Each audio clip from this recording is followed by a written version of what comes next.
Qazaxda 18 yaşlı gənc vanna otağında dəm qazından boğulub. Hadisə Qazax rayonunun Daştalaqlı kəndində qeydə alınıb. Belə ki, valideynləri evdə olmayan 18 yaşlı Avgül Elməddin qızı Quliyeva hamamda duş alarkən dəm qazından boğulub. Qonşu Babək Əhmədov isə bildirir ki, atası Elməddin Gürcüstanda işlədiyindən ona zəng edərək qıza Avgülün telefonlara cavab vermədiyini, ondan narahat qaldıqlarını deyib və evə baxış keçirməyini xahiş edib. O isə qızın halsız şəkildə vanna otağında yerə uzandığını görüb. Babək tibbi yardım göstərsə də nəticəsi olmayıb.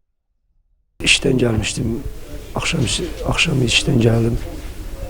Atası zəng elədi qızım ki, qızım hamamda qalıb çıxa bilmir. Tez qaçıb gəldim. Qardaşlarından soruşdum. Qardaşlar uşaqda balaca. Bacımdan dedi, bu hamamda qalıb. Dinşədim, gördüm, səs gəlmir. Hamamın qapısını qırdım. Xilas eləmək istədim. Xilas eləyə bilmədim. Bu der. Keçirmişdi, ağzından köpük gəlmişdi. Yardım elədim, masaj elədim, ürək masajı, nəfəs verdim.